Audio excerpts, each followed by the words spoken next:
Monggo. Oke, sip. Oke, Monggo, Bu. Assalamualaikum warahmatullahi wabarakatuh. Waalaikumsalam Waalaikumsalam warahmatullahi wabarakatuh. wabarakatuh. Selamat malam, salam sejahtera bagi kita semua.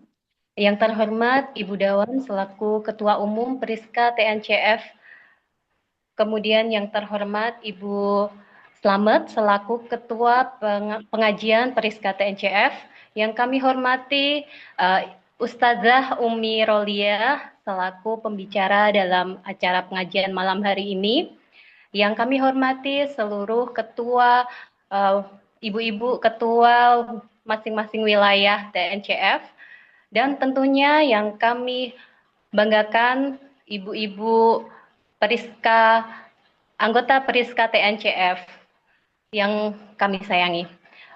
Sebelumnya, pertama-tama marilah kita panjatkan puji syukur kehadirat Allah Subhanahu wa Ta'ala yang telah melimpahkan berkat rahmatnya sehingga kita dapat berkumpul pada malam hari ini dalam acara pengajian rutin Periska TNCF. Sebelumnya, saya akan perkenalkan dulu. Nama saya Ibu Ade, selaku pembawa acara pada acara malam hari ini. Kemudian ada Ibu Dia yang selaku host. Dan kemudian ada Ibu Adi selaku penerjemah Al-Quran. Dan ada lagi Bu Khalid selaku peringkas untuk pengajian malam hari ini.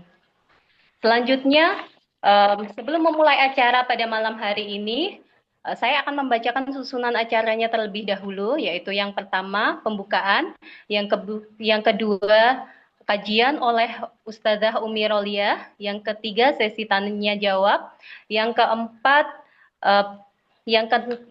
doa, dan yang terakhir yaitu yang kelima penutup. Selanjutnya, menginjak acara yang pertama yaitu pembukaan, marilah kita buka acara pengajian pada malam hari ini dengan bacaan basmalah bersama-sama. Bismillahirrahmanirrahim. Selanjutnya menginjak acara yang kedua yaitu kajian oleh Ustazah Umi Rolia. Kepada Ustazah kami persilahkan. Terima kasih. Biasanya sebelumnya ada sambutan dulu dari Ibu Dawam. Monggo Ibu. Nanti di akhir aja Ibu biar monggo Ustazah langsung aja. Oh, saya dulu. Oke. Gak apa-apa Ibu? Iya, langsung saja Bu. Oh, baik. Karena biasanya didahului oleh Ibu Dawam dulu baru saya. Baik, terima kasih Ibu Ade. Bismillahirrahmanirrahim. Assalamualaikum warahmatullahi wabarakatuh. Waalaikumsalam. Alhamdulillahirabbil alamin. Amsayna ala fitratil Islam wa kalimatil ikhlas wa ala dini nabiyina Muhammadin sallallahu alaihi wasallam wa ala millati abina Ibrahim hanifa wa ma kana minal musyrikin. Allahumma inni amsaitu mil kafi ni'mati wa afiyati wa sitra yang fa'ati ma'alayya ni'mataka wa afiyataka wa sitroka fit dunya wal akhirah.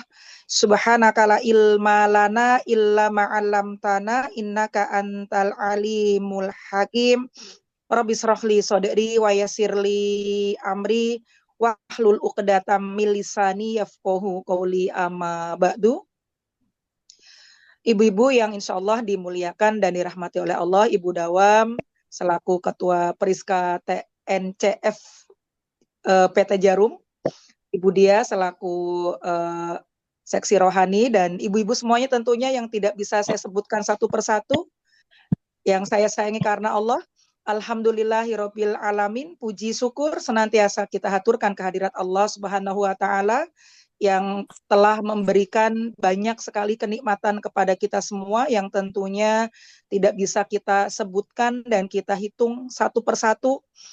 Di antaranya nikmat iman, nikmat Islam, nikmat hidayah, nikmat ukhuwah, nikmat sehat dan kesempatan. Sehingga pada malam hari ini alhamdulillah kita dipertemukan kembali oleh Allah dalam majelis Zoomiyah kita, dalam rangka bersama-sama mengingat Allah, meningkatkan keimanan dan ketakwaan kita, dan semoga Allah senantiasa menganugerahkan kepada kita keberkahan, kasih sayang dan tentunya ridhonya untuk kita semua. Amin Allahumma amin. Sholawat dan salam tidak henti-hentinya kita sanjungkan untuk kekasih Allah, Rasul akhir zaman yang bersama-sama kita harapkan syafaat dan pertolongannya di yaumil akhir, Nabi Agung Muhammad Sallallahu Alaihi Wasallam beserta seluruh keluarga, sahabat, tabiin, tabiut, dan seluruh pengikutnya yang istiqomah, dan semoga termasuk kita semua di dalamnya. Amin Allahumma amin. Ibu-ibu yang insya Allah yang dirahmati, dimuliakan, dan insya Allah diberkahi oleh Allah pada malam hari ini. Alhamdulillah kita sudah memasuki tanggal berapa ibu-ibu? Muharram tanggal berapa sudah? 12. Tanggal 1. Oke, alhamdulillah sudah memasuki tanggal 12 Muharram 1447 Hijriah. Sudah memasuki tahun baru. Semoga kita semua bisa meraih keberuntungan, kesuksesan, kebahagiaan yang hakiki, bukan hanya kebahagiaan di dunia, dan insya Allah semoga kita semua meraih kebahagiaan dan kesuksesan akhirat. Amin Allahumma amin.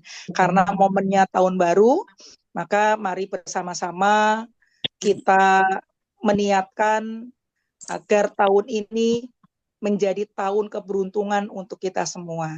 Tentunya menjadi tahun yang lebih baik dari tahun-tahun sebelumnya.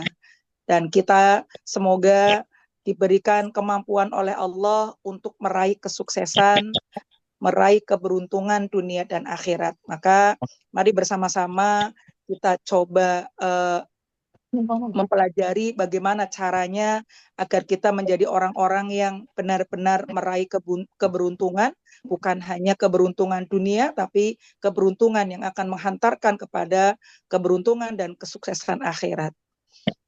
Rasulullah Shallallahu Alaihi Wasallam beliau bersabda, orang yang beruntung adalah orang yang hari ini lebih baik dari hari kemarin. Maka rumus ini harus menjadi sebuah nasihat dan pengingat untuk kita ketika kita benar-benar menginginkan, berharap agar tahun ini adalah tahun keberuntungan kita, tahun yang lebih baik dari tahun-tahun sebelumnya. Menurut Rasulullah, kita harus lebih baik dalam segala hal agar kita menjadi orang-orang yang beruntung. Bagaimana caranya agar kita menjadi orang-orang yang lebih baik? Allah berfirman dalam Al-Quran surat Al-Baqarah ayat 208. Al-Baqarah surat kedua ayat 208. Hai orang-orang yang beriman, masuklah kamu dalam secara keseluruhan dan janganlah kamu turut langkah-langkah syaitan. Sesungguhnya syaitan itu musuh yang nyata bagimu. Ya, ketika kita ingin menjadi orang yang beruntung, orang yang meningkat dari waktu ke waktu menjadi orang-orang yang lebih baik, maka diperintahkan oleh Allah agar kita masuk ke dalam Islam secara kafah, secara menyeluruh, memahami ajaran Islam tidak setengah-setengah. Islam itu syamil. Islam itu mengatur seluruh aspek kehidupan kita. Islam bukan hanya mengajarkan tentang sholat 5 waktu, berpuasa di bulan Ramadan, membayar zakat, pergi haji, pergi umroh, tapi Islam mengatur seluruh kehidupan kita. Baik hubungan kita dengan Allah maupun bagaimana Islam mengatur hubungan kita dengan sesama manusia. Agar kita menjadi Hizbullah, pengikutnya Allah, bukan menjadi Hizbus Syaitan. Tadi Allah mengatakan, dan janganlah kalian menjadi pengikut-pengikut setan. Bagaimana caranya agar kita menjadi orang yang beruntung dengan menjadi umat Islam yang kafah, yang mempelajari Islam secara utuh, secara menyeluruh, bagaimana mempelajari hubungan baik kita dengan Allah, bagaimana mempelajari hubungan baik kita dengan sesama makhluk, seluruh makhluk ciptaan Allah. Nah, maka kemudian setiap waktu kita diperintahkan, karena ini momennya adalah momen pergantian tahun, yang tahun Hijriah itu ditetapkan ketika Khalifah Umar merasa kesulitan untuk menentukan memberi nomor-nomor surat menyurat saat itu antar negara. Maka kemudian disepakati tahun baru Hijriah ditetapkan dengan momentum hijrahnya Rasulullah Shallallahu Alaihi Wasallam dari kota Mekah ke Madinah, yang itu adalah awal mula kebangkitan dan kejayaan Islam. Maka barang siapa yang ingin bangkit dari keterpurukan, ingin mendapatkan kejayaan dalam kehidupan dunia khususnya akhirat, maka dia harus berhijrah, berpindah. Berpindah dari kehidupan sebelumnya yang harus banyak dikoreksi, yang harus banyak dievaluasi, menuju kepada kehidupan yang tentunya harapan kita menjadi kehidupan yang lebih baik. Bagaimana caranya? Maka dibuka surat Al-Baqarah ayat 218. Tadi bagaimana caranya beruntung? Kita harus menjadi orang Islam yang kafah, yang memahami ajaran Islam secara utuh. Dengan bagaimana caranya agar kita bisa masuk Islam secara kafah, utuh? Hijrah. Hijrah itu berpindah dari pola pikir, kebiasaan yang sudah kita evaluasi, kita muhasabah, kemudian kita mutabaah. Maka mana yang perlu dilanjutkan, mana yang perlu diganti dengan sesuatu yang lebih baik. Nah, caranya bagaimana tadi? Al-Baqarah 218. Sesungguhnya orang-orang yang beriman, orang-orang yang berhijrah dan berjihad di jalan Allah, mereka itu mengharapkan rahmat Allah, dan Allah Maha Pengampun lagi Maha Penyayang. Iya. Ibu-ibu yang insya Allah dimuliakan dan dirahmati oleh Allah. Kita dengan segala aktivitas kita, Allah menghendaki agar itu menjadi peluang ibadah buat kita. Maka ketika kita melakukan aktivitas kita yang sebelumnya kita belum bisa menikmati, kita belum bisa mensyukuri, kadang masih ada yang merasa mungkin ini bukan pilihan kita, ini terpaksa harus saya kerjakan, padahal saya dulu nggak kepengen seperti ini, dan seterusnya.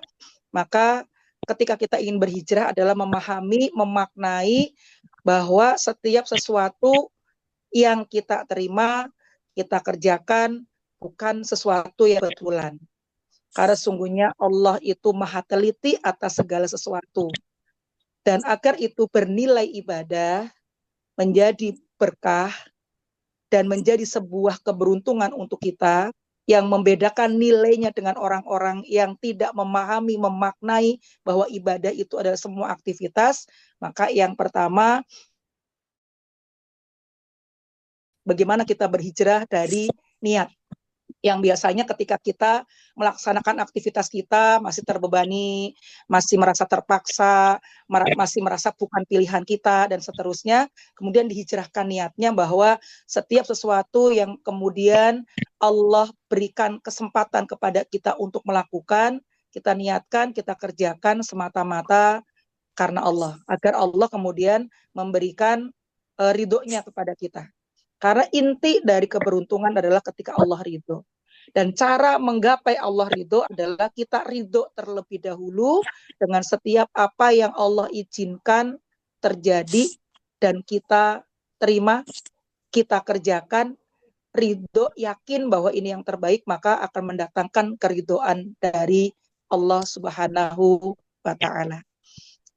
Kemudian agar kita menjadi orang-orang yang ridho, paham tentang makna kehidupan yang sesungguhnya Allah memberikan kesempatan kita kepada dunia yang fana, yang sementara. Dunia bukan tempat tinggal kita, dunia adalah tempat kita meninggal, dunia adalah ladang di mana Allah perintahkan kita banyak menanam kebaikan. Maka sesungguhnya ketika kita ingin menjadi orang yang beruntung, ketika kita hidup di dunia, kadang kita sering merasa lelah. Lelah menjadi orang baik, lelah dengan segala aktivitas yang kadang-kadang tadi kita nggak ridho menerimanya gitu. Maka jadikan semua lelah, semua yang membuat kita berat, itu adalah jalan untuk ke jannah bagi kita. Dan itu butuh ilmu. Karena kalau tidak memiliki ilmunya, hijrah itu bukan perkara yang ringan. Rasulullah meninggalkan kota Mekah, tempat beliau dilahirkan, tempat beliau memulai kehidupan, kemudian harus meninggalkan karena terusir, menuju kota yang baru. Itu bukan perkara yang ringan. perkara yang berat buat Rasulullah. Tapi apa yang kemudian membuat Rasulullah mantap, bertekad untuk meninggalkan kota kelahiran yang penuh kenangan, menuju kota baru, yang kalau kita bilang mungkin babat alas gitu ya. Tentunya Rasulullah memiliki harapan yang besar, agar memiliki hasil dakwah yang lebih luas, dakwah yang bisa lebih diterima oleh masyarakat, tidak seperti di Mekah dan seterusnya. Maka sesuatu yang berat itu kalau kita tekuni, kita kerjakan dengan sepenuh hati, kita kiblatkan kepada Allah, akan membuahkan sesuatu hasil yang kadang-kadang mungkin lebih dari apa yang kita bayangkan. Sekali lagi tidak mudah, maka butuh bekal. Bekalnya apa? Dibuka surat Yunus. Surat Yunus ayat 57. Yunus surat ke-10 ayat 57.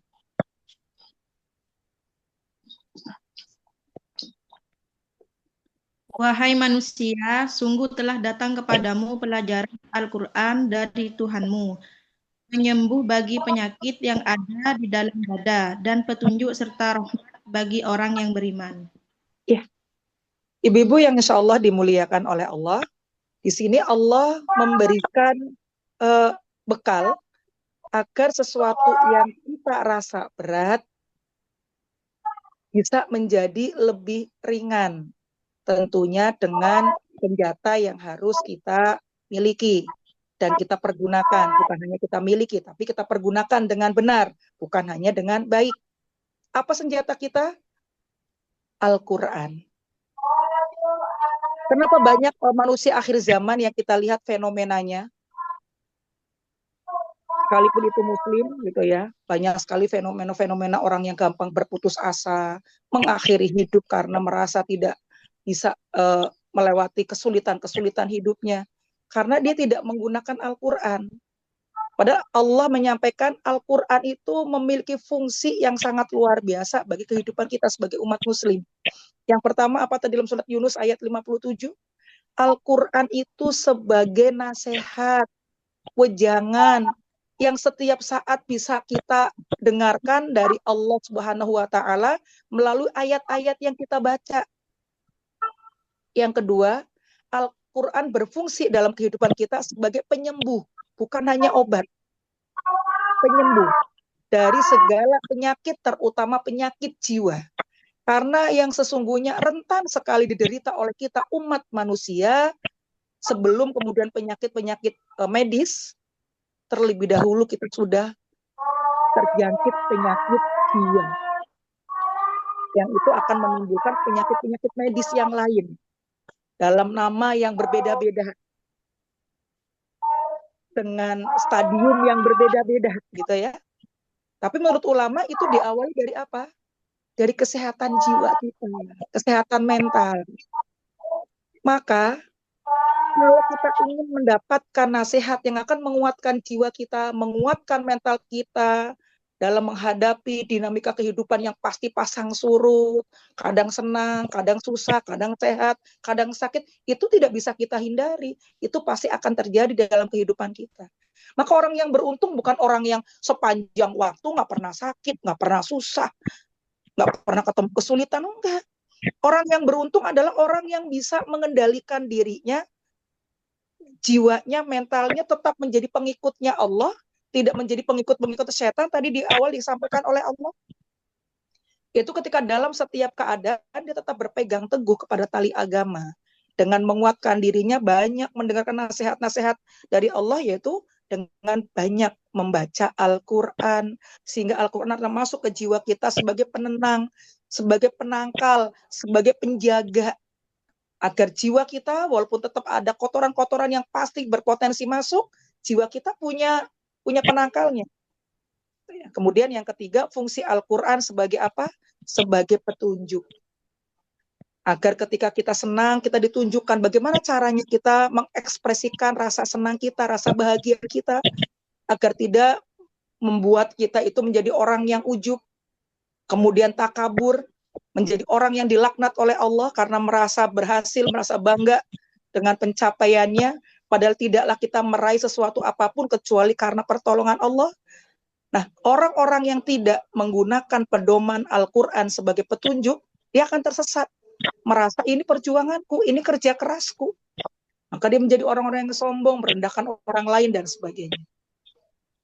Maka janganlah kita menjadi orang-orang yang rugi, orang yang hari ini lebih buruk dari hari kemarin, tidak lebih baik dari hari kemarin, bahkan menjadi orang yang celaka, yaitu orang-orang yang hari ini lebih buruk dikarenakan sebagaimana Allah berfirman dalam surat ke-25 ayat ke-30. Surat Al-Furqan, surat ke-25 ayat 30.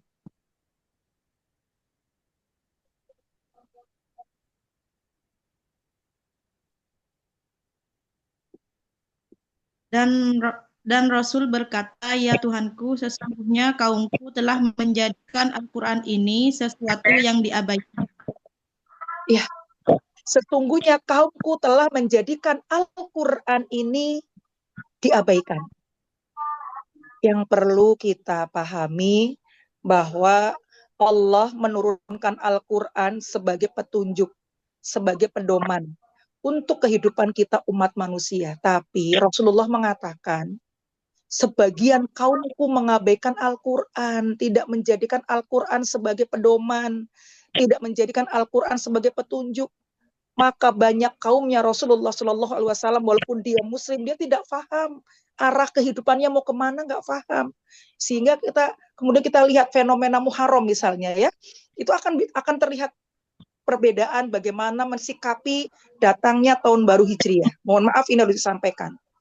Kalau orang yang membaca Al-Quran, menjadikan Al-Quran sebagai nasihat, sebagai penyembuh, sebagai petunjuk, sikap penyambutannya akan berbeda dengan orang yang tidak menggunakan Al-Quran, yang tidak mempelajari Al-Quran, yang tidak menggunakan Al-Quran sebagai petunjuk, sikapnya berbeda. Maka kita lihat fenomena menyambut datangnya tahun baru Hijriah pun pasti masing-masing daerah berbeda-beda. Betul nggak? Ada yang mungkin menyambut malam tahun barunya dengan ini dan itu dan ini dan itu gitu ya. Yang tanpa disadari terselip sesuatu yang akan mencederai, mencacati gitu ya, menjadikan akidah kita tuh cacat. Karena ada keyakinan-keyakinan yang bukan ajaran agama, yang tidak disampaikan oleh Allah dalam Al-Quran, tidak diajarkan oleh Rasulullah, kemudian menjadi sebuah keyakinan. Gitu ya kan? Nah, ini yang harus kita hati-hati. Ini yang mahal. Ini yang mahal. Nah, makanya pentingnya kita memahami siapa sih orang yang beruntung. Apakah ketika kemudian 1447 Hijriah nambah investasinya? Ya, secara zahir betul. Tapi secara maknawi, benarkah itu menjadi tolak ukur keberuntungan? Belum tentu.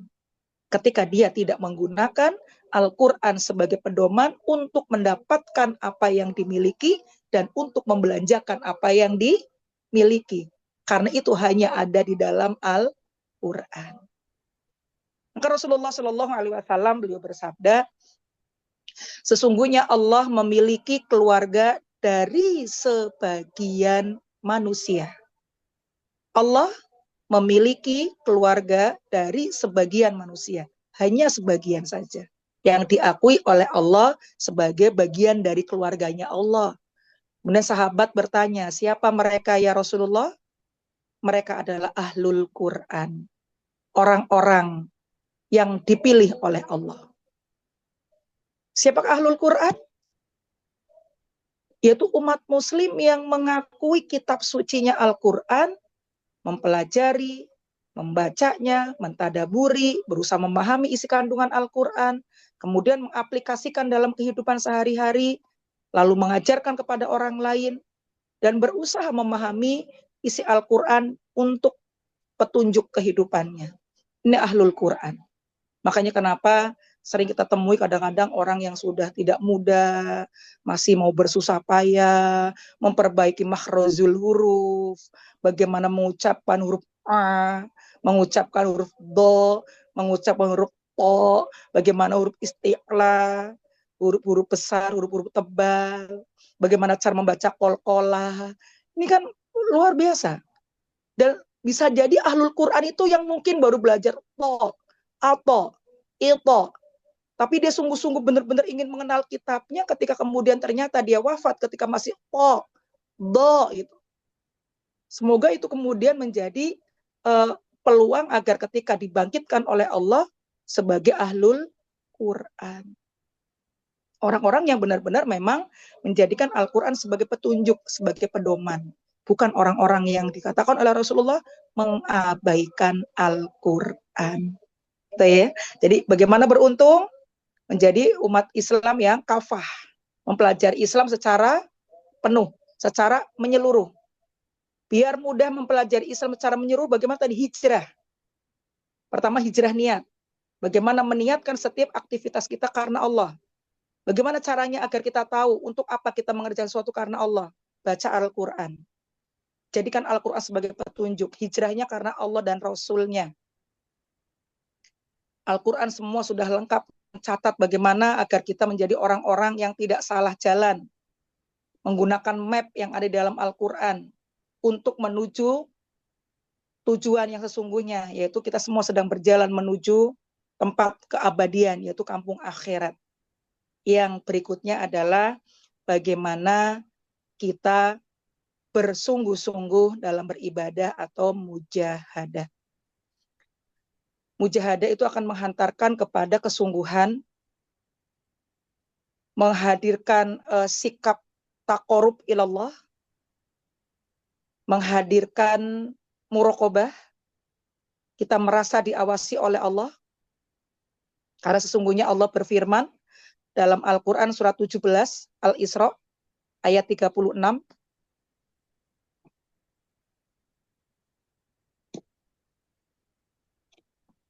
Dan janganlah kamu mengikuti sesuatu yang tidak kamu ketahui. Sesungguhnya pendengaran, penglihatan, dan hati, semuanya itu akan diminta pertanggungjawabannya. Iya. Jadi setelah kita memahami Islam secara menyeluruh, kita berhijrah, meniatkan sesuatu karena Allah, maka lahirlah kesungguhan kita. Kesungguhan untuk apa? Kesungguhan bahwa kita meyakini setiap apa yang kita kerjakan, baik dan buruk, Allah mengawasi kita. Jadi jangan capek-capek berharap kalau kita melakukan sesuatu nanti manusia yang lihat. Karena sesungguhnya Allah sudah jauh lebih teliti daripada kita berharap kepada orang lain melihat kebaikan kita. Jadi kalau kita masih merasa sering capek gitu ya, capek jadi orang baik gitu. Itu karena apa? Karena kita belum bersungguh-sungguh jadi orang baik. Kalau orang yang bersungguh-sungguh jadi orang baik, sudah paham. Kenapa berbuat baik? Saya butuh berbuat baik. Bukan orang lain yang butuh kebaikan kita, tapi kita yang butuh menjadi orang baik. Karena kebaikan itu adalah perintah Allah. Dan yang berjanji akan membalas adalah Allah. Allah itu maha teliti. Tadi Allah mengatakan, penglihatan, pendengaran, perkataan, dan hati nurani itu dipertanggungjawabkan kelak di hadapan Allah. Ini yang kalau kita nggak bersungguh-sungguh, kita sering tergelincir di sisi penglihatan, ucapan, pendengaran, hati nurani gitu. Kita hanya menjaga ibadah zahir, tapi kita tidak menjaga ibadah-ibadah yang ternyata Allah mengawasi. Allah akan perhitungkan dan akan Allah mintai pertanggungjawaban. Maka kenapa ketika setelah sholat kita kemudian diperintahkan bagaimana caranya sholat itu aplikasinya adalah kita memperbaiki hubungan kita kepada sesama manusia. Karena harusnya sebagaimana Allah sampaikan setelah kita membaca kitab suci Al-Quran lalu mengerjakan sholat, harusnya kita terjaga dari perbuatan keji dan munkar. Jadi kalau kita sudah sholat, sudah baca kitab, kita masih berbuat keji dan munkar lewat mata, ucapan, mendengarkan hal-hal yang tidak baik kita dengarkan, kita biarkan hati nurani kita seliweran dengan sakwa sangka, dengan zon-zon gitu, kita menganggap itu aman, ternyata tidak. Mungkin kita aman dari perbuatan dosa, menipu, perbuatan mencuri, kita aman, kita berhati-hati. Tapi sudahkah kita aman dari lirikan mata kita yang kadang-kadang membuat orang lain tersakiti? Karena mungkin lirikannya setajam silet gitu. Lirik tapi sinis gitu. Terus orang lain keloro-loro, ya Allah yang lirik aku loh kayak toe gitu. Seakan-akan aku ini tidak ada nilainya gitu. Ada ya, pernah ya, mungkin pernah yang jadi korban atau pernah jadi pelaku nggak sadar gitu. Pas ngelirik mungkin gitu. Merendahkan gitu. Terus kita merasa aman gitu. Senyum mungkin, tapi senyumnya juga senyum-senyum sinis gitu. Gitu, menjep gitu. Terus kita juga menganggap itu aman. Padahal diperhitungkan oleh Allah. Terus lintasan-lintasan hati ini kepada orang lain. Orang ini itu loh gitu. Bu, saya sih nggak pernah ngomong, Bu. Saya tuh orangnya hati-hati, males ribut. Paling kalau ada orang yang aneh, yang macam-macam, saya batin gitu. Terus kita dengan bangganya, paling saya batin, Bu. Kita menganggap batin kita itu aman. Kan orangnya nggak ngerti, Bu. Mendingan saya batin daripada ribut gitu. Batin itu Allah tahu. Kan Allah mengatakan tadi kan, lintasan hati nurani pun akan dimintai pertanggungjawabannya oleh Allah. Coba deh muhasabah hari ini aja dari kemaksiatan fisik kita. Ketika kita memandang, ketika kita berbicara, tersenyum, kita mendengarkan pembicaraan orang lain, bahkan lintasan hati kita. Ini hari ini kita hitung sendiri deh, nggak usah diceritain sama orang lain. Kalau kita benar-benar membuat evaluasi, itu akan membuat kita tertunduk malu, ya Allah. Karena ketika kita ingin menjadi orang-orang yang bermujahadah, kita juga harus muhasabah. Harus banyak introspeksi diri. Introspeksi diri itu tidak harus selalu dengan menangis gitu ya. Kadang-kadang introspeksi diri itu melahirkan tertawa.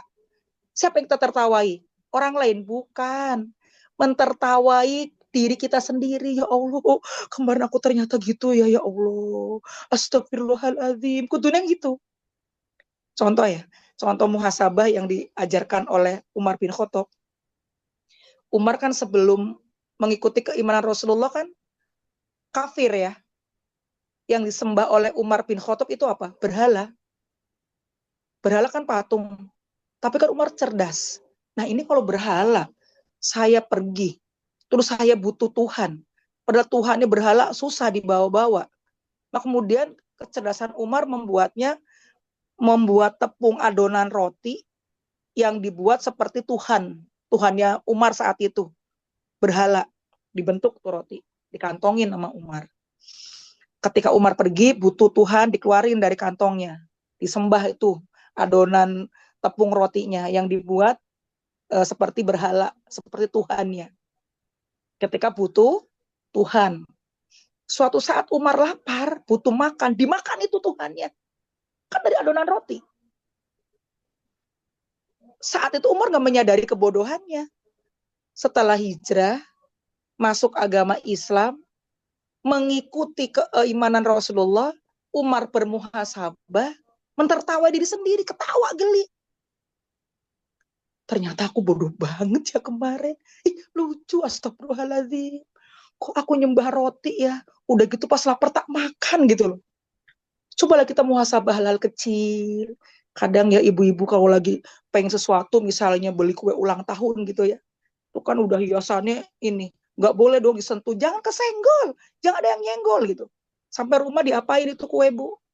Dicubles pakai lilin. Dibeleh sendiri. Kan kadang-kadang hal-hal seperti itu kita nggak sadar.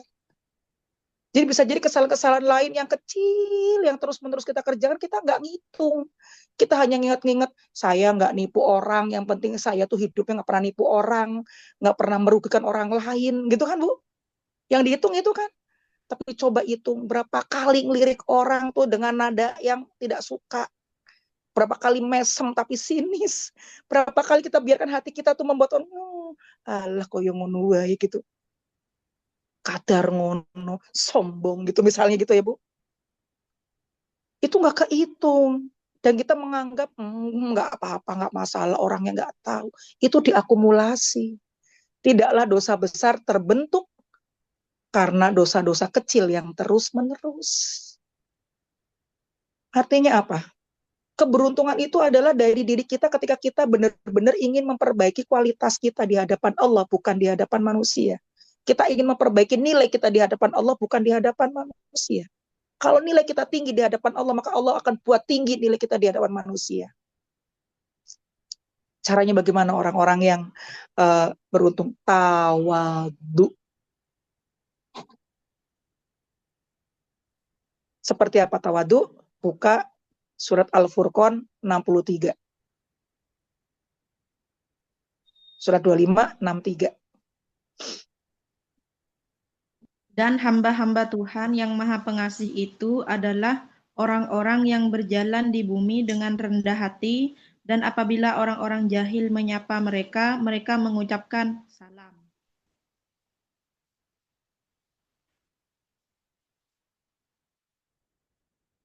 Sebentar Ibu, ada tamu sebentar.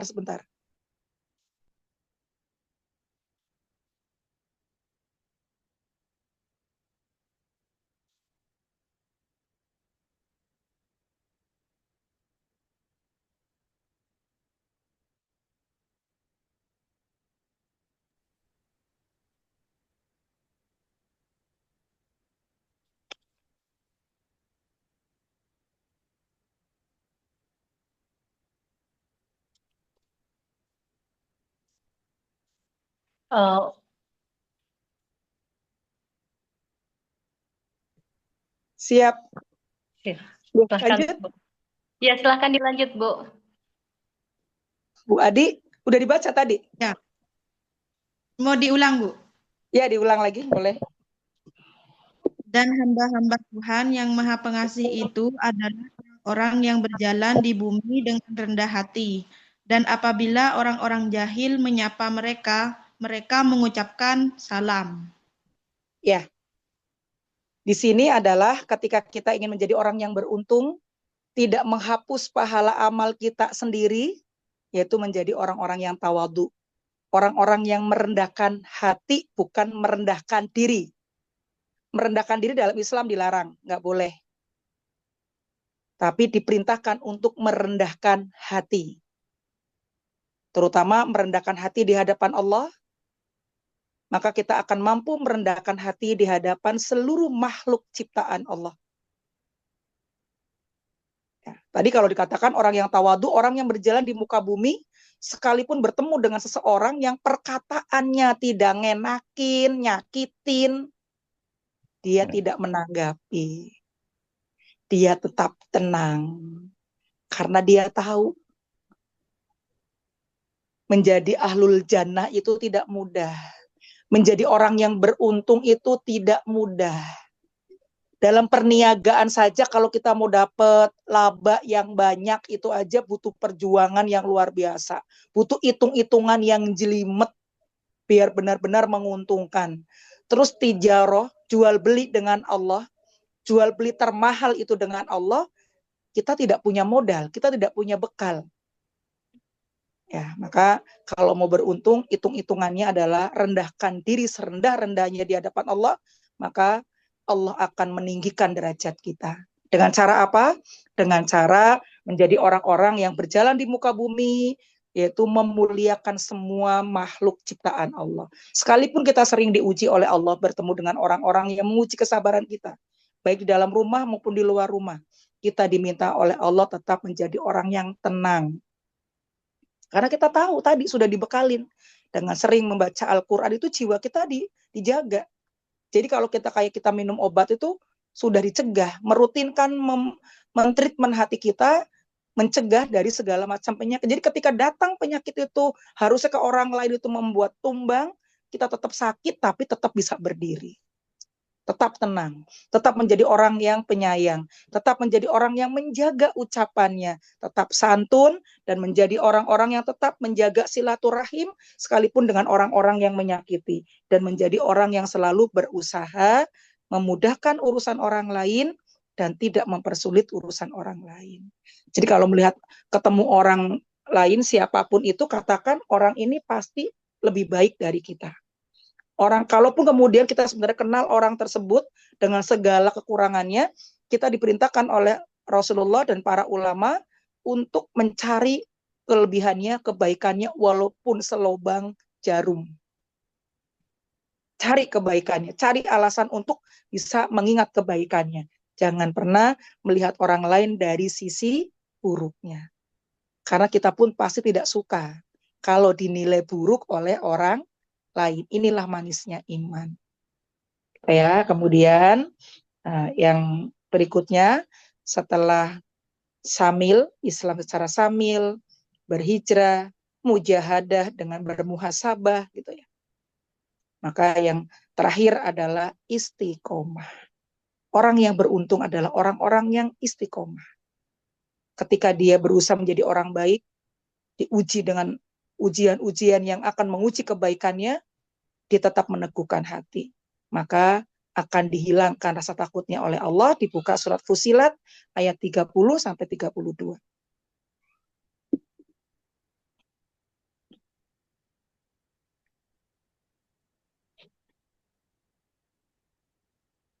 Surat 41, Fusilat surat 41 ayat 30 sampai 32. Sesungguhnya orang-orang yang berkata, Tuhan kami adalah Allah. Kemudian mereka meneguhkan pendirian mereka. Maka malaikat-malaikat akan turun kepada mereka dengan berkata, Janganlah kamu merasa takut dan janganlah kamu bersedih hati. Dan bergembiralah kamu dengan memperoleh surga yang telah dijanjikan kepadamu. Kamilah pelindung-pelindungmu dalam kehidupan dunia dan akhirat. Di dalamnya surga, kamu memperoleh apa yang kamu inginkan dan memperoleh apa yang kamu minta. Sebagai penghormatan bagimu dari Allah yang Maha Pengampun lagi Maha Penyayang. Ya. Ilmu berbuah amal. Amal berbuah ikhlas, ikhlas berbuah istiqomah. Sungguh orang yang rugi ketika dia berilmu tidak beramal.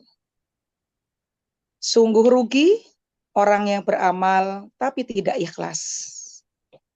Sungguh rugi orang yang berilmu, beramal, ikhlas tapi tidak istiqomah. Istiqomah itu berat. Yang ringan istirahat. Jadi orang baik itu sulit. Jadi orang baik itu berat. Kita diragukan, dicurigai, tumben apian, gege, ada maunya gitu ya kan. Nah, yang mudah itu kita bilang begini, ternyata susah ya jadi orang baik, capek. Udahlah, mendingan aku nggak usah baik tetap aja dicurigain gitu kan. Ini. Jadi yang ringan itu istirahat jadi orang baik katanya. Jadi orang baik tuh capek. Istiqomah adalah dalam keadaan apapun teguhkan hati. Jadi orang baik memang tidak disukai. Karena jadi orang baik itu membuat orang lain itu jadi terpenjara dengan kebaikan kita. Orang baik kan sering mengingat, udah sholat belum? Lagi enak-enak gibah, jangan ngomongin orang. Bagi sebagian mereka nggak asik. Jadi biasanya orang itu sering digunjing, digibahin, difitnah, direndahkan, diremehkan. Nah orang-orang yang nggak teguh hatinya dalam kebaikan, pilihannya leren buat jadi wong api. Nggak enak jadi orang baik. Koncone titik, apa-apa dibatesin gitu kan. Tapi ketika kita kemudian istiqomah, Allah menjanjikan dihilangkan rasa takutnya. Karena obsesinya sudah diberikan bayangan balasan yang tertinggi, yaitu surga yang seluas langit dan bumi. Mari kita fahami ummahati fillah, bahwa Allah berikan kesempatan kita hidup di dunia yang sangat singkat. Waktu kita sangat-sangat sempit. Dan tentunya kalau kita berhitung sisa, kita nggak tahu. Yang jelas yang paling dekat dengan kita adalah kematian. Jadi mungkin bisa jadi sisa waktu kita tinggal sedikit. Maka mari bersama-sama kita pergunakan waktu yang sangat sempit yang sangat sedikit ini dengan menjadi umat muslim yang memahami apa ajaran Islam yang secara menyeluruh, bagaimana caranya kita beribadah kepada Allah, tidak merusak akidah, bagaimana caranya menjaga hubungan dengan semua makhluk yang Allah ciptakan tanpa merasa diri kita lebih baik. Bagaimana caranya kita bersungguh-sungguh beribadah itu kita tahu fokus bahwa Allah itu ghayatuna. Ketika kita berbuat baik, kita mengerjakan apapun, bukan apa-apa tujuan kita, kecuali kita sedang berjalan menuju ridhonya Allah. Agar sesuatu yang berat terasa ringan. Tetap berat, tapi lebih ringan kita rasakan. Kemudian coba berusaha istiqomah dari hal-hal baik yang kita rasa berat itu sesuatu yang nilainya tinggi di hadapan Allah. Karena hawa nafsu kita tidak menyukai. Setan tidak suka. Setan maunya kita jadi pengikutnya. Maunya kita tuh jadi orang yang gak sabar dalam kebaikan. Maunya kita jadi orang yang putus asa, mudah khawatir, mudah was-was. Nah, ketika kita mampu memahami apa itu makna beruntung, yaitu orang-orang yang dalam kesyukuran, dalam setiap hal dia berusaha bersyukur, maka kehidupannya akan tenang. Ya, tenang itu adalah ketika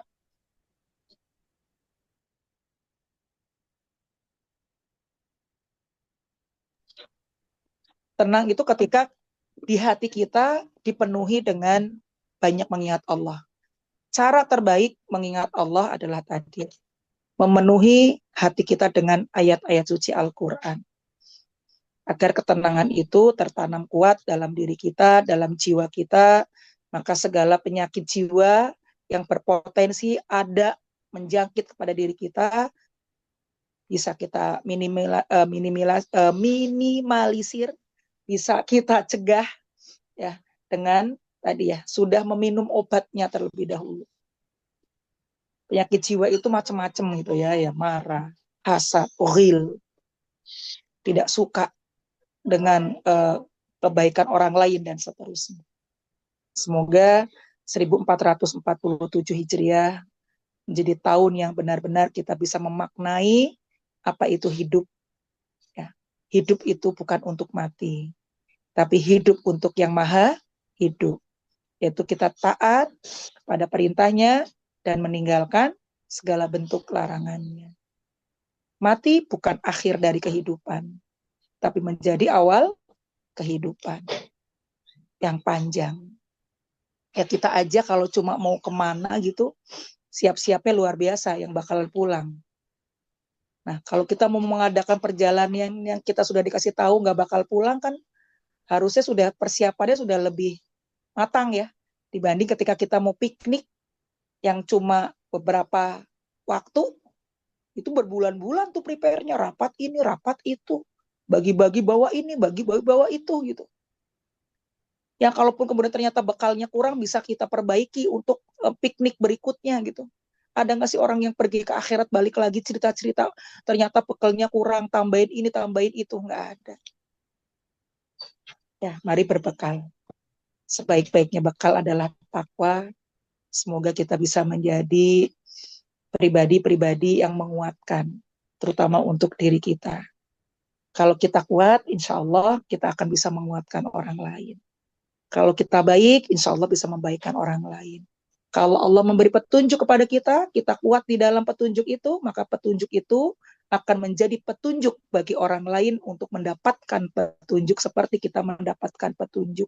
Seperti itulah orang-orang yang beruntung, yang hidayahnya bukan berhenti sampai dirinya, tapi bisa menjadi jalan orang lain mendapatkan hidayah atau mendapatkan petunjuk karena sikap kita yang teguh, istiqomah dalam kebaikan.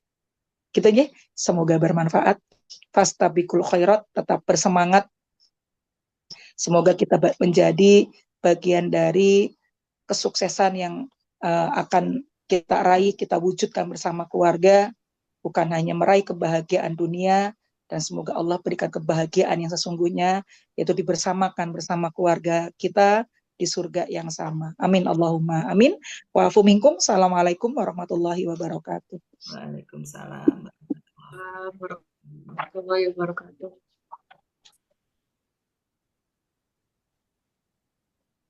Baik, terima kasih sekali kepada Ustazah Umi Rolia atas kajiannya yang memang banyak sekali yang terasa relate sekali dengan Iya, kehidupan kita saat ini.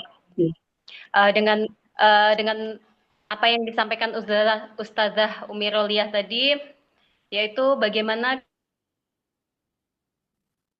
kita di tahun baru Islam ini, kedepannya kita menjadi orang yang lebih beruntung dengan cara kita berhijrah, dengan kita semakin mendalami dan memahami Al-Quran, menjadikannya sebagai pedoman kita, agar kita bisa menjadi Amin. pribadi yang lebih baik, dan bagaimana kita bisa menjaga hubungan dengan semua makhluk, termasuk terlebih kepada orang-orang di sekitar Betul. kita, ya Ustazah, karena benar-benar mungkin saat ini dengan kondisi sekarang bukan hanya mulut kita, mata kita yang akan menjadikan sebuah Hati. masalah, tapi mungkin sekarang lebih banyak dari jari kita, Iya, betul. Ustazah.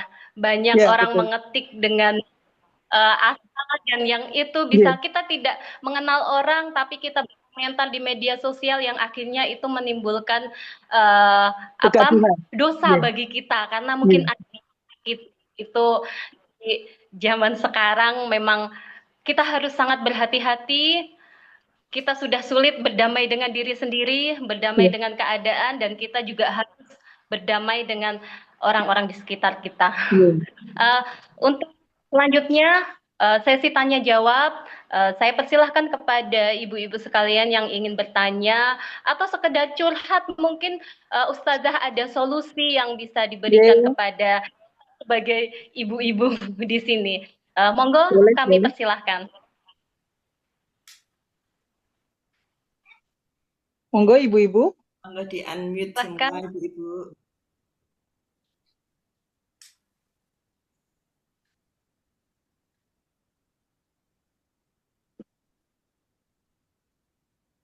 Semoga Silakan. lagi benar-benar merasa gini Bu Ade. Oh, itu saya banget ya Allah, saya berniat untuk memperbaiki. Ya Allah, semoga diberi kemampuan tadi ya untuk mengikhlaskan setiap amal hanya kepada Allah. Kurangin grundelnya, kurangin gremengnya, wiridnya dengan kalimat-kalimat yang toyib, enggak gremengin yang misalkan kadang-kadang kita suka gremeng gitu ya. Oh, Iya. gitu. Nah, itu ganti dengan kalimat-kalimat yang bermakna baik. Ya, Iya. karena kata ibu-ibu banyak pelaku gremeng, mengumpat, ya mengedumel gitu. Kebanyakan kita ngedumel kan memang di belakang orangnya kan. Betul. Dan pasti itu sering kita lakukan, terutama untuk orang-orang terdekat dong di sekitar kita, ke anak, ke suami gitu ya. Kadang kalau kita lagi nggak berkenan, capek, kita gremeng sendiri. Kadang mungkin gremeng sama anak, itu lo ayah gitu misalnya. Ayahmu itu loh, anakmu itu loh gitu ya. Hitung berapa kali kita begitu. Berarti berapa kali kita harus istighfar dari kesalahan-kesalahan kecil yang kita anggap aman, ternyata diakumulasi oleh Allah. Doanya ibu-ibu, semoga benar-benar merasuk ke dalam jiwa kita masing-masing. Amankan pahala amal ibadah kita, ngerudelnya, ngedumelnya ganti dengan subhanallah, alhamdulillah, wa la ilaha illallah, Allah akbar. Daripada uang koket disi tekan sakrene gitu ya. Itu hati-hati sekali, potensinya besar, peluangnya besar gitu ya. Kendalikan. Nggih. Walaupun logatnya sama ya usia. Subhanallah, alhamdulillah. Iya, boleh subhanallah ya Allah. Astagfirullahaladzim. Gitu. Lebih baik begitu daripada orang kok ya Allah itu lo ayahmu, itu lo ayah itu lo. Sering ya Bu? Iya, aduh katanya ini Ustazah, biar bisa, kadang kan kita tahu ya itu nggak baik Ustazah ya, kadang kita tahu kalau itu nggak baik, tapi kadang kita berusaha untuk apa ya, biar nggak rame, kita terima. Gitu kan Ustazah ya, kalau ada masalah itu berusaha gitu, tapi ternyata itu juga nggak baik gitu kan, harusnya kita terima terus kita lepas ya Ustazah, karena kalau kita terima saja ternyata itu akan jadi terus terulang jalan. Iya. Iya. Jadi sebenarnya memang kenapa kadang-kadang kita sudah baik, kita sering ketemu sesuatu yang nggak baik, yang bikin kita nggak nyaman. Iya. Karena memang sunatullahnya. Sunatullah itu apa sih? Sesuatu yang pasti terjadi. Memang kita diminta oleh Allah belajar mengambil hikmah, mengambil ibroh atau pembelajaran dari dua sisi. Kita harus banyak belajar dari orang baik, juga harus banyak belajar dari orang-orang yang tidak baik. Betul. Bukan untuk mengikuti loh ya, kalau belajar dari orang yang tidak baik, Iya. melihat kehidupannya. Itu loh kalau orang yang tidak baik, mesti senengannya gegeran, tukaran. Bek tonggone perkorgot loh, berantem, perkoro daun kering loh, geger. Nah, kita tuh ambilnya begitu. Oh berarti saya nggak boleh begitu gitu loh. Nah kalau belajar dari orang baik kan untuk kita ikutin. Tapi belajar mengambil sesuatu yang tidak baik itu agar kita tidak melakukan apa-apa yang kita anggap tidak baik. Jadi ketika kemudian terpaksa saya harus diam. Nah, tapi sebenarnya kita nggak lepas nih, kayak maksudnya nggak plong ya gitu. Artinya kita sedang mencari momen ketika kemudian sesuatu yang mengganjal itu kita bisa sampaikan di waktu yang tepat. Ketika orang itu sudah bisa nerima nih pendapatku begini, agar begini. Karena saat itu kalau kita paksakan, mudorotnya lebih besar. Bukan kita mengalah terus kemudian kita nerima, enggak. Kita ngambil ancang-ancang untuk mendapatkan hasil yang lebih baik. Saya kira dia lagi ngotot, metentang gitu nih, dia lagi yakin banget dengan apa yang diomongin, nggak bisa. Biarin aja dulu. Suatu saat dia udah adem nih, kita deh ngomong. Kemarin tuh maksudnya gini loh Bu, kalau kita gini bisa sih, tapi kan nanti hasilnya begini. Kalau kita begini, harapannya nanti hasilnya bisa lebih tinggi. Mungkin dia sudah bisa lebih mendengar. Itu orang-orang yang beruntung. Bukan orang yang sampai kemudian mendapatkan apa yang dia inginkan. Jadi kalau kita sudah bisa begini, udah diemin aja dulu, biarin. Dia ini lagi ngono kayak nggak iso dibantah. Udah biarin, itu artinya kita sudah dilatih oleh Allah lebih mampu untuk tidak menanggapi hal-hal yang tidak manfaat. Gitu aja. Ya, termasuk hadapi anak-anak, ibu-ibu. Betul. Anak lagi ngengkeng gitu mau dikasih tahu gimana pulang itu nggak bakal mudah. Ya. Yang ada semakin gak respect sama kita orang tuanya, biarin aja sampai kemudian yang penting kita main doa. Suatu saat lagi ada suatu situasi dan suasana yang enak, kita ngobrol. Ibu loh maksudnya begini gini, walaupun mungkin terkesan tidak kayak nggak diperhatiin, kayak nggak didengerin, tapi ketika disampaikan dalam situasi yang adem, dingin, insya Allah akan lebih masuk. Gitu. Yang lain bagaimana, sudah terwakili? Silakan ibu-ibu yang sepertinya senyum dan anggukan-anggukan kepala sudah mewakili pertanyaan dari ibu semua. Iya, Ustazah, kadang gini, kita kan juga tidak hanya sama orang lain ya untuk kita berhati-hati dalam berucap. Justru kadang sama anak kita sendiri itu justru mungkin lebih banyak ya. Kalau saya sendiri, anaknya masih kecil itu justru kadang malah lebih banyak membentaknya. Sedikit salah itu kadang sudah rasanya udah kadang menyesal. Untuk menyesal, aduh kok kayak gini, tapi tahu teorinya, tapi untuk prakteknya itu tidak mudah untuk mengatur hati. Itu kadang kasihan, tapi juga untuk mendisiplinkan mereka, untuk mengajarkan mereka mana yang perlu dan dilaksanakan dan dihindari kalau bisa, misalkan hal-hal yang perlu dihindari itu. Jadi kadang dosa sekali kalau kita ini terlebih kepada orang dekat kita, anak-anak kita sendiri. Mungkin saya sebagai ibu rumah tangga itu memang benar-benar merasa bahwa mengendalikan emosi itu sebenarnya kita tahu teori, tapi untuk prakteknya subhanallah, Ustazah, rasanya aduh menghela nafas berkali-kali. Bukan musuh kecil, musuh besar semua. Tantangan kita menjadi orang yang sabar, bisa mengendalikan diri tuh tantangannya kan menghadapi diri sendiri, dan kemudian bagaimana kita mengendalikan diri sendiri agar setan tidak mengendarai kan. Nah, jadi bedakan ketika kita menjadi orang tua yang berusaha tega agar anak-anak disiplin dengan orang tua yang kemudian memberikan panggilan kepada anak yang tidak baik. Itu dibenci oleh Rasulullah. Jadi ada 3 sifat orang tua yang dibenci oleh Rasulullah. Yang pertama, memberi panggilan yang bernada caci maki. Memberi nama atau panggilan yang mengandung caci maki. Kedua, membanding-bandingkan. Membanding-bandingkan. Yang ketiga, tidak memberikan fasilitas pendidikan agama. Gitu ya. Jadi ketika kita kadang-kadang kan tadi ya dengan tujuan memberikan pendidikan agar anak-anak disiplin, anak-anak paham tanggung jawab, tapi kemudian kita tidak cerdas memilih penggunaan kalimat yang mengandung doa yang akan menjadikan anak-anak sesuai dengan harapan kita. Tapi justru kita memilih penggunaan kalimat yang menjadi doa anak-anak sebaliknya dari apa yang kita harapkan. Contoh, ketika kita mungkin memberikan tanggung jawab tugas kepada anak-anak, kita maunya anak-anak cepat. Tapi dengan usianya anak-anak tuh justru mungkin tidak cepat menurut kita. Terus kita menyematkan panggilan dong. Biasanya apa ibu-ibu menyematkan kalau anak-anak dinilai lambat? Dan diulang-ulang berkali-kali. Ya, paham ya? Susah misalnya. Oh, dibilangin susah. Nakal. Lelet. Keset.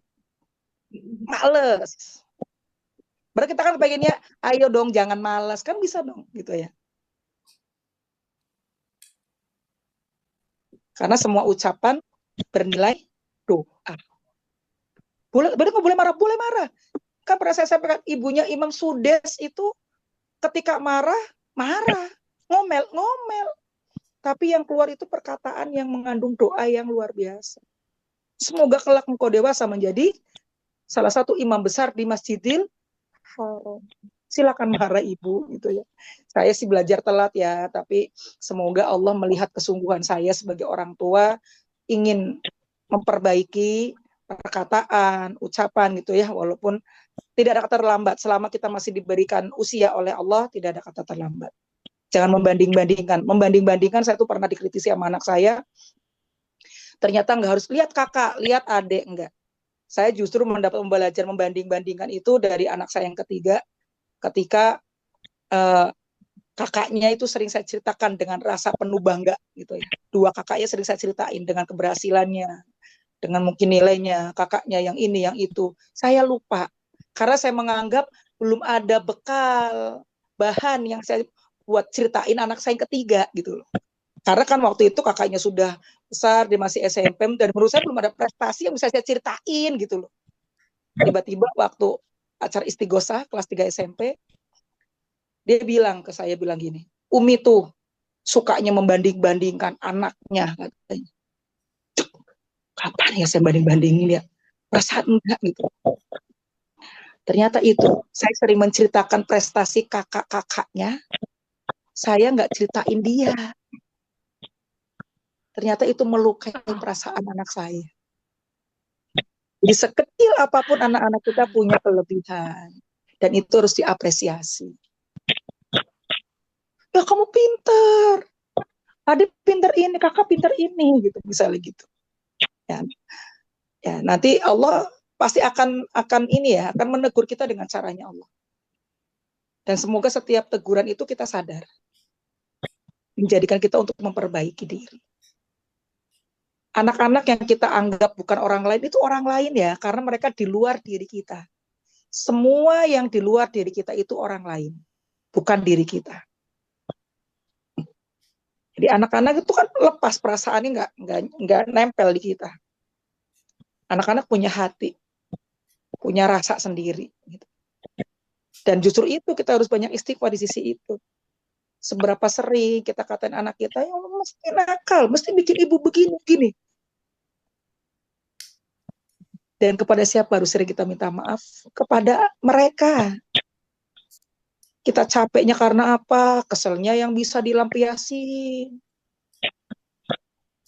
ke anak-anak. Mungkin kalau saya sekarang saatnya mungkin introspeksi diri ketika anak-anak sudah dewasa, banyak hal-hal yang kemudian membuat saya tidak berkenan. Semoga itu cara Allah untuk membersihkan dosa-dosa saya kepada mereka di masa mereka masih dalam pengasuhan saya. Gitu ya. Sebelum datang waktu kita menangisi anak-anak sudah tidak bisa bersama kita dengan kehidupannya masing-masing, syukuri setiap keunikan anak-anak sebagai sarana kita belajar. Iya. Belajar sabar, belajar kuat, belajar ikhlas tuh pada mereka. Nggih, Ustazah. Nggih. Sebagian besar ibu-ibu anak-anaknya masih kecil-kecil, Ustazah. Jadi Nah, itu. belum merasakan. Syukuri. Digondeli, diikutin, nikmatin. Nanti ada masanya kayak saya udah nggak bisa pergi sama anak-anak. Pengen makan bareng aja, mereka udah sibuk dengan acaranya sendiri-sendiri, dengan keluarganya. Anak-anak belum nikah, kita dorong-dorong nikah. Kita merasa terganggu. Ibu tuh pergi sendirian kayak teman-teman ibu itu loh. Gak digondelin. Gak diikutin anak, sekali-kali me time gitu loh, gitu ya kan. Nanti ada masanya kita butuh mereka nggak punya waktu buat kita. Ada masanya pengen makan bareng, maaf ya Ma, aku udah janji sama temen. Kita pengen digelendotin seperti mereka gelendot waktu kecil, kita gantiin gelendot, mancing-mancing, udah di apa sih Ma? Kita udah ngerasain itu soalnya gitu ya. Jadi semoga kita semua bisa menjadi pribadi-pribadi yang bisa berdamai dengan diri sendiri tadi.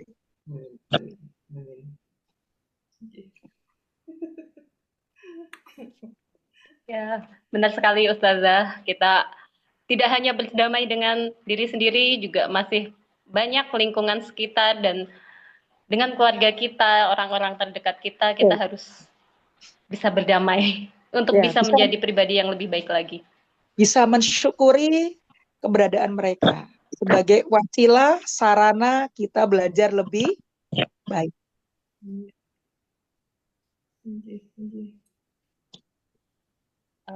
Monggo ibu-ibu yang lain ada pertanyaan lagi sebelum kita lanjut ke acara selanjutnya.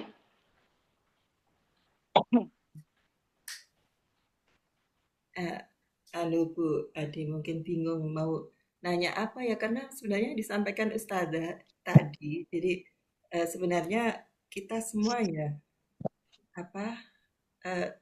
merasa ya tertampar ya. Jadi sebenarnya Ustazah ini sebenarnya kan semua kita juga iya betul.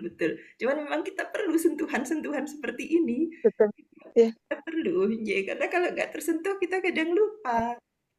Ya seperti ucapan. Dan nggak sadar rugi, Ibu, nggak sadar rugi. Kita nggak beruntung dari apa yang sudah kita korbankan kan? Dari apa yang kita korbankan ternyata tidak menjadikan kita beruntung, tapi justru kita menjadi orang yang celaka. Secara ilmu kita tahu, tapi tadi itu loh ilmu yang tidak diamalkan itu tadi loh. Betul. Rugi. Jadi tadi memang bagus mengena sekali. Mungkin untuk diri saya pribadi, dari kita hijrah, kemudian ini dari hijrah dari wanita karir menjadi ibu rumah tangga itu subhanallah sekali. Benar-benar bagaimana bisa menerima diri sendiri, menerima omongan orang lain yang masuk, bahkan orang-orang terdekat kita yang seharusnya mendukung kita, itu juga menjadi tantangan tersendiri. Kalau kita tidak bersyukur, tidak kita berserah kepada Allah, itu rasanya sudah mau kabur. Mau kabur mencari apa yang diinginkan gitu. Karena ego itu pasti akan tetap muncul, Ustazah. Ego, keinginan tiba-tiba muncul lagi, itu pasti sering terjadi bergejolak di dalam pikiran kita begitu. Nah, itu pekerjaan. Jadi memang kita mesti biar kita tetap tergoda untuk menjadi pengikutnya. Setan tidak akan pernah membiarkan kita lepas begitu saja menjadi orang baik. Kan udah bilang kan, setan akan aku datangi mereka seluruhnya dari depan, belakang, kanan, dan kiri. Dari depan nggak bisa dihadang, kiri nggak bisa, ke kanan nggak bisa, belakang digondelin kan gitu. Jadi mereka akan selalu datang dari segala arah untuk mengganggu kita. Bisa harus kuat benteng pertahanannya. Betul, kita sendiri ya, Ustazah. Jadi yang Yeah. di luar kita nggak bisa gitu. Jadi kayak ibu-ibu, mungkin dari ibu-ibu ini, beberapa ibu-ibu ini Ustazah, ada Yeah. yang memutuskan untuk resign ya, memutuskan untuk tidak beraktivitas Bekerja di di luar rumah gitu luar. ya. Dan itu ibu-ibu itu eh, mantapkan itu adalah pilihan kita sendiri. Betul. Jadi jangan kita karena suami nanti sakit. Dan itu berpotensi menjadi ini ya, konflik, Betul, Bu. menjadi api dalam sekam. Ya. Jadi itu Bapak, itu adalah pilihan saya. Dan itu adalah yang terbaik. Dan niatkan itu tadi itu sebagai ibadah. Insya Allah. Tadi Allah ghayatuna untuk meraih keberkahan dan ridho Allah yang lebih besar. Karena semua orang punya cara, punya kesempatan, punya peluang yang berbeda-beda. Mungkin ada yang, tapi teman saya tetap bisa kerja ustazah, tapi begini-gini. Semua punya ujiannya sendiri-sendiri. Kita tidak bisa mengukur kehidupan kita dengan ukuran kehidupan orang lain. Jadi ada orang yang sedang merindukan posisi kita, sementara kita merindukan posisi orang lain gitu. Yang belum tentu kalau tukeran pas buat kita. Jadi syukur tidak dicari tapi dihadirkan. Iya. Benar sekali, Ustazah. Harus sering tausiah yang membuka pikiran kita lagi, membuka hati kita lagi. Insya Allah saling mendoakan. Monggo Bu Dia. Relate sekali ya Bu ya pembahasannya. Ya, relate. Iya. Masa karir yang fine ini. Masya Allah. Berkumpul di sini ya. Ini ya salah satu kelebihan Ustazah Umi Rolia, selalu bisa menyentuh kita. Masya Allah, la quwata illa billah. Semua karena Allah ya ibu-ibu. Iya, kalau bukan karena Allah kita tidak bisa seperti malam hari ini. Iya. Ya, karena Rasulullah bersabda ya dalam hadis Arba'in Nawawiyah, barang siapa menjaga hak-hak Allah, tadi ya, semua ketika diniatkan karena Allah, maka Allah akan menjaga, memenuhi hak-hak kita dunia dan akhirat. Apa yang diperlihatkan oleh Allah? Allah itu akan menjaga kita sekalipun seluruh umat manusia berusaha memberikan kemudaratan kepada kita, ingin mencelakai kita, menyingkirkan kita, maka ketika Allah tidak berkehendak tidak akan terjadi. Jadi sebaik-baiknya orang yang melakukan sesuatu karena Allah itu dijaga oleh Allah. Tidak akan ada orang yang mampu melakukan kemudaratan maupun mendatangkan kebajikan kecuali Allah. Ya, kalau udah yakin sama Allah, tenang, insya Allah tenang. Walaupun tetap bukan berarti kemudian itu hilang penyakitnya untuk kelingan, enggak, tetap setan datang membisik-bisikkan, tenang toh, jajal bisik cek kerja, iya kan, gue konjone gue seragam, belanja sendiri enak, gak pakai minta suami dulu, itu pasti akan selalu hadir, nggak akan bisa begitu saja ikhlas. Alhamdulillah, itu cuma kita sedang berusaha mengobati kegelisahan kita, tapi paling tidak kita punya cara gitu. Iya, betul. Punya obat yang sudah kita siapkan, dan dosisnya tinggi, yaitu Allah. Iya, itu benar sekali. Saya udah pensiun, tiba-tiba undangan teman saya datang ya, saya pengukuhan jadi profesor. Masya Allah ya.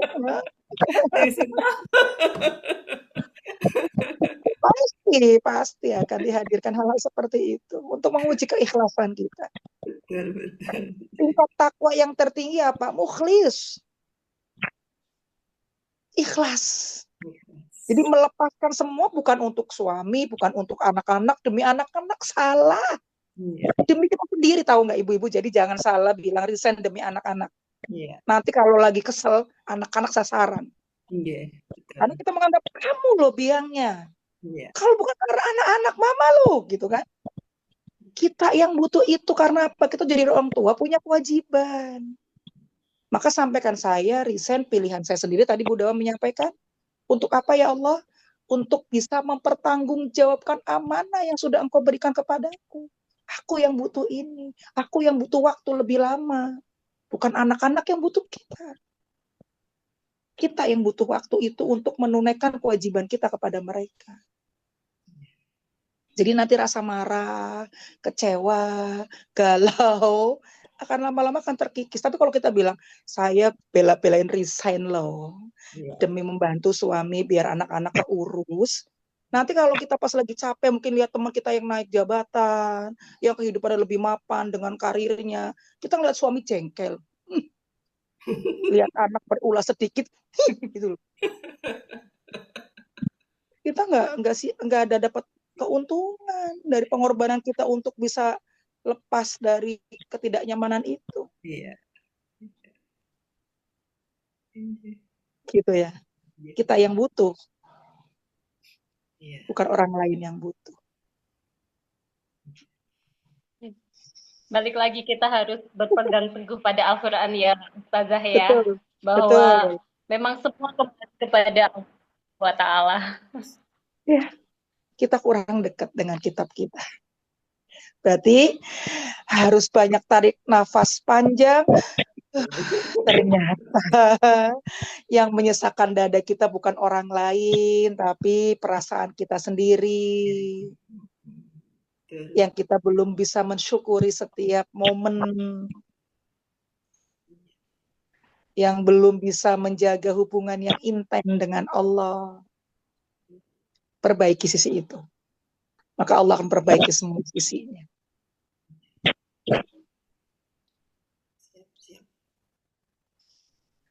Terima kasih sekali Ustazah. Mungkin ada ibu-ibu yang lain ingin bertanya atau menyampaikan. Kami persilahkan sekali lagi sebelum kita lanjut ke acara selanjutnya.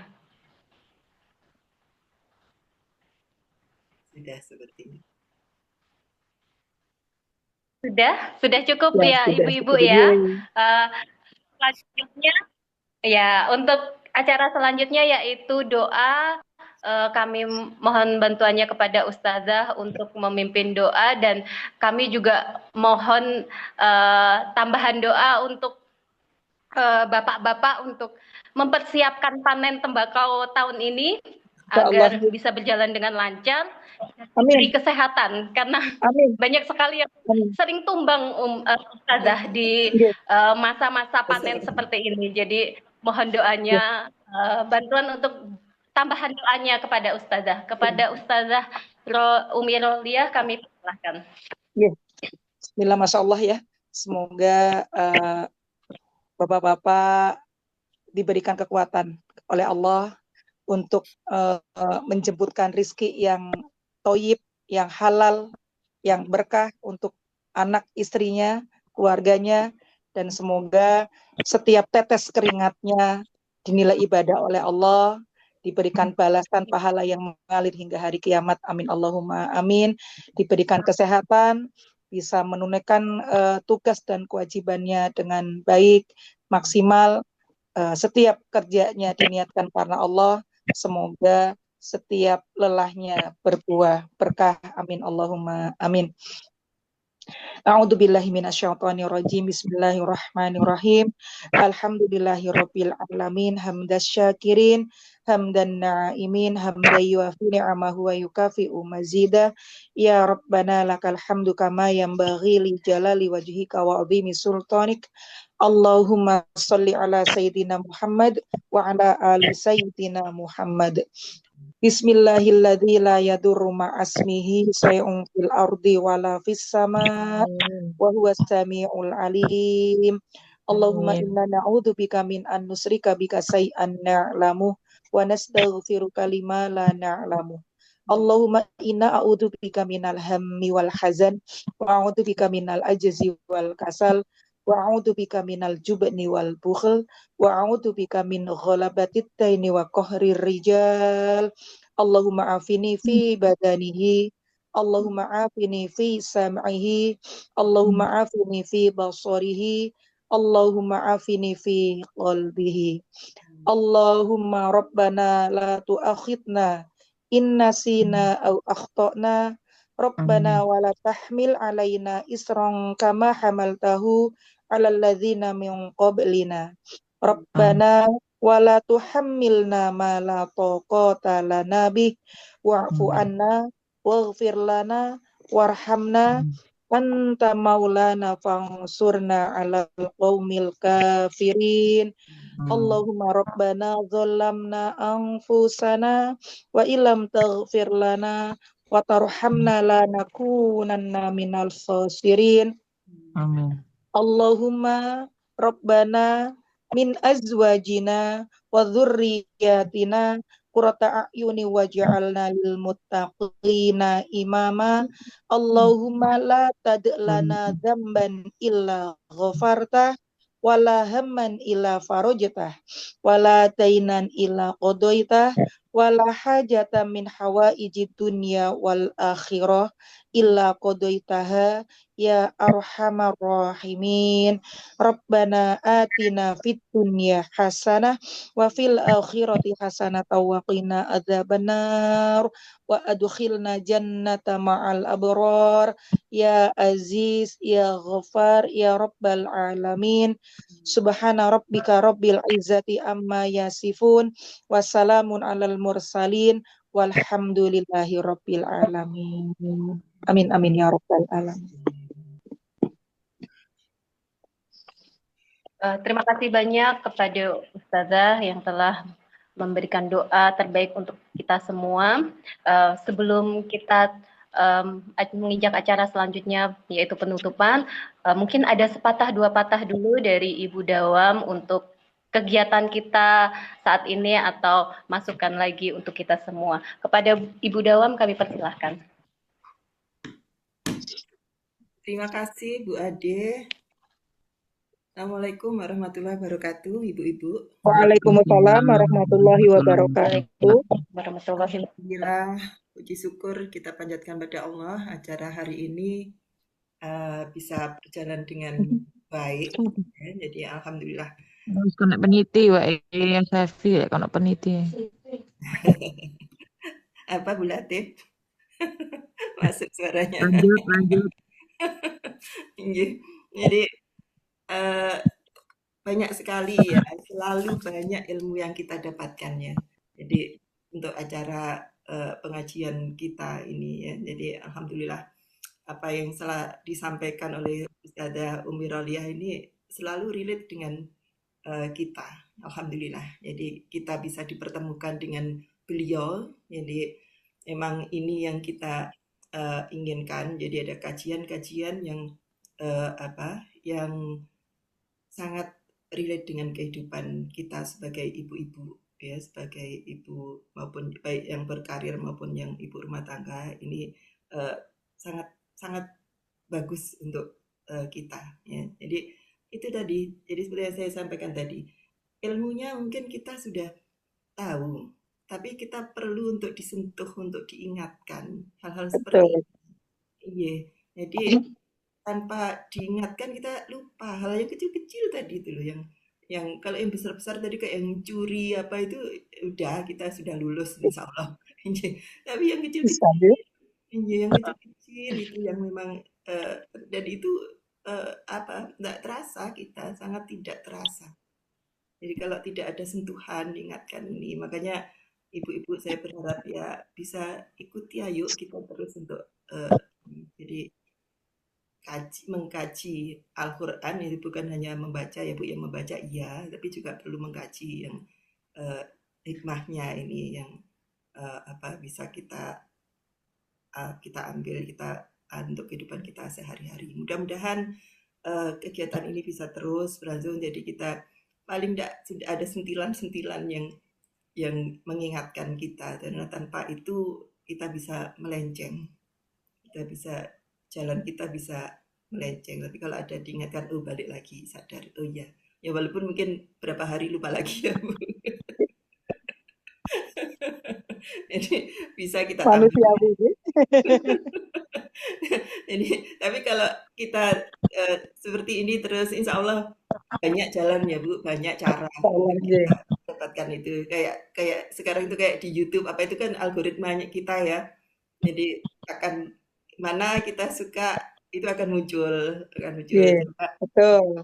Jadi sebaiknya ya kita berusaha untuk arahkanlah ke kanan biar Betul.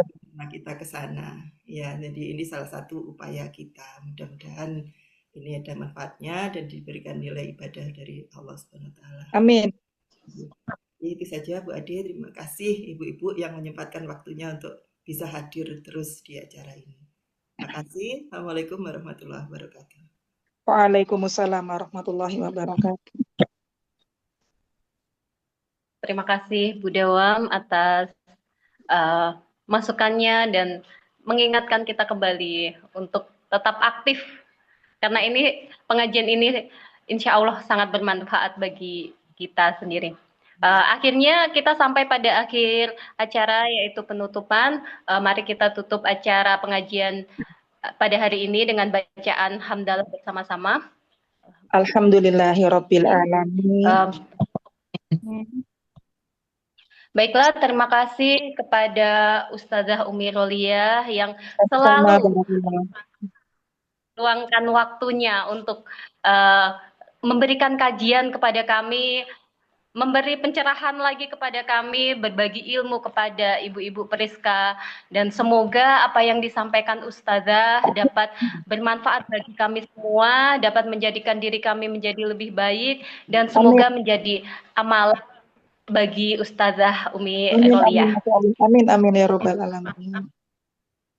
Tak lupa saya juga ucapkan kepada seluruh ibu-ibu Periska TNCF yang telah hadir dan berpartisipasi dalam acara pengajian pada malam hari ini. Semoga kedepannya kita bisa lebih aktif berinteraksi kembali dan bisa menjadikan ini sebagai wadah kita untuk sharing ilmu, bisa juga sharing tentang permasalahan yang mungkin nanti ustazahnya bisa memberikan solusi yang lebih baik saat kita tidak bisa menentukan arah yang lebih baik untuk diri kita sendiri. Jadi terima kasih sekali atas partisipasi dari ibu-ibu sekalian. Saya selaku pembawa acara dan mewakili seluruh rekan-rekan yang bertugas pada malam hari ini memohon maaf apabila ada kekurangan maupun ada kesalahan dalam kami berucap. Sampai bertemu kembali pada pertemuan pengajian Periska berikutnya. Sehat selalu untuk kita semua dan wassalamualaikum warahmatullahi wabarakatuh. Waalaikumsalam warahmatullahi wabarakatuh. Maaf lahir batin semuanya. Salam sehat dan semangat. Terima kasih. Terima kasih. Ustazah. Kami